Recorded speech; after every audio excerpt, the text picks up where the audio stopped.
Hi friends, कसे आहात सगळे? मी आहे जयश्री आणि महा एक्झाम्स या यूट्यूब चॅनलवर तुमचं पुन्हा एकदा खूप खूप मनापासून स्वागत. तर फ्रेंड्स, आज आपण 13 जानेवारी 2026च्या काही चालू घडामोडी पाहणार आहोत. त्याआधी जर चॅनलवर नवीन असेल आणि चॅनलला सबस्क्राईब केलं नसेल तर महा एक्झाम्स या यूट्यूब चॅनलला नक्की सबस्क्राईब करा.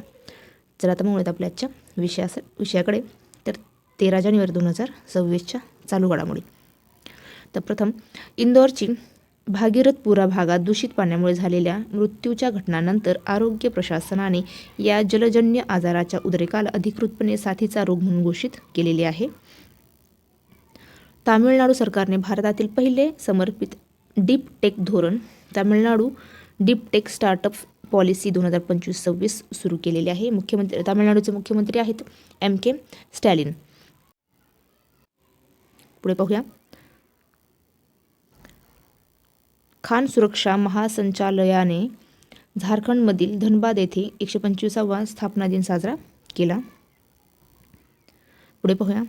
वायमर त्रिकोण हा फ्रान्स, जर्मनी आणि पोलंड या 3 देशांचा एक प्रादेशिक राजकीय गट आहे.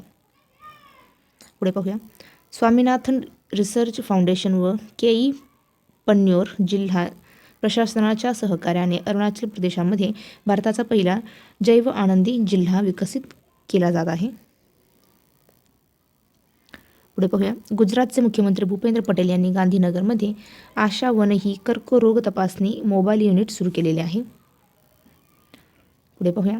उपाध्यक्ष CP राधाकृष्णन यांनी नवी दिल्ली येथे भारतीय भाषाविषयक 3ऱ्या आंतरराष्ट्रीय परिषदेचे उद्घाटन केले.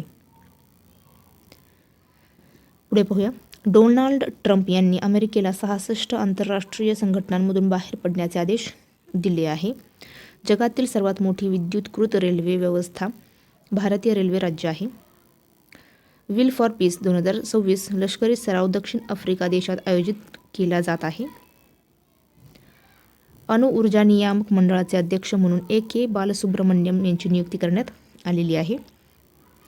बालविवाहमुक्त भारत मोहिमेअंतर्गत 2026च्या अखेरीस बालविवाहाचे प्रमाण 10% कमी करण्याचे लक्ष्य भारत सरकारने ठेवले आहे. महिला प्रीमियर लीगच्या 4थ्या आवृत्तीचे उद्घाटन मुंबई शहरात झाले. पुढे पाहूया. राष्ट्रीय गुन्हे नोंद ब्युरोने जारी केलेल्या इंटर ऑपरेशनल क्रिमिनल जस्टिस सिस्टमच्या 2ऱ्या आवृत्तीत झारखंड प्रथम क्रमांकावर आहे. डीपटेक स्टार्टअप पॉलिसी सुरू करणारे तामिळनाडू राज्य हे पहिले राज्य ठरलेले आहे. पुढे पाहूया. राष्ट्रपती द्रौपदी मुर्मू यांच्या जीवनावर आधारित अग्नि सरसुलो विकास सिंचन कमलम द्रौपदी मुर्मू हे पुस्तक यार्लागड्डा लक्ष्मीप्रसाद यांनी लिहिले. न्यायमूर्ती मनोहर कुमार गुप्ता यांनी उत्तराखंड उच्च न्यायालयाचे मुख्य न्यायाधीश म्हणून यांची नियुक्ती करण्यात आलेली आहे. नळाद्वारे पिण्याचे पाणी पुरवणारे भारतातील पहिले शहर पुरी ठरलेले आहे. भारताचे दुसरे पंतप्रधान लाल बहादूर शास्त्री यांची 60वी पुण्यतिथी 11 जानेवारी 2026 रोजी साजरी करण्यात आली. तर फ्रेंड्स, थांबूया इथेच. भेटूया पुढच्या व्हिडिओमध्ये. जय हिंद.